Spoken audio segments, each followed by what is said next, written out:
Before computer-controlled motorcycles, before sophisticated data acquisition, before perfectly prepared tracks and million-dollar race programs, there was dirt, and on that dirt, a different kind of motorcycle drag racing was born. These weren't ordinary motorcycles, they were machines built by racers who believed that more horsepower was never enough. The goal was simple: build it faster, then find out if you had the courage to ride it. During the 1970s, 80s and into the 90s, motorcycle dirt drags became a proving ground for some of the wildest machines in the sport. The surface was unpredictable, the motorcycles were often experimental, and the riders knew that once they twisted the throttle, there was very little room for error. On asphalt, a motorcycle could be launched with tremendous precision. On dirt, everything changed. Traction became a gamble, the rear tire searched for grip, the motorcycle wanted to move sideways. And horsepower that couldn't be controlled was horsepower that could send a rider into the weeds. But that's exactly what made dirt drags so exciting.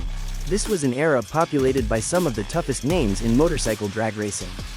Larry, Spider-Man, McBride, Jim McClure, Paul Plummer, Benji Faup, Wes Reeps, Paul Williams, Rand Williamson, and many others who traveled from track to track looking for their next opponent. They weren't simply racing for trophies. They were racing for reputation. Every pass told a story, every victory created a legend, and every mechanical failure taught them something about just how far they could push these machines. And then there were the motorcycles. Some were based on production machines. Others barely resembled anything you could buy from a dealership.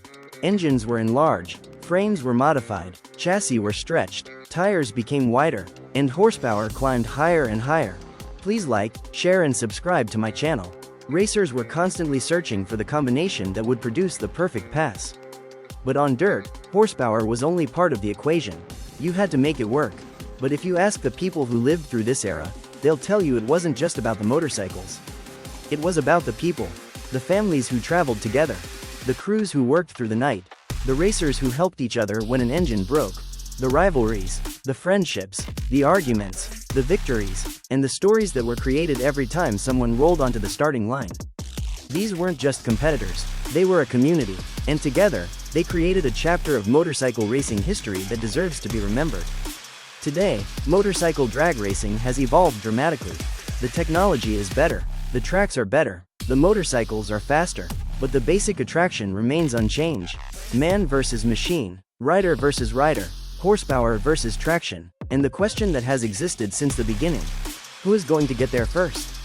Please like and subscribe to my channel. It helps me to reach motorcycle and drag racing enthusiasts.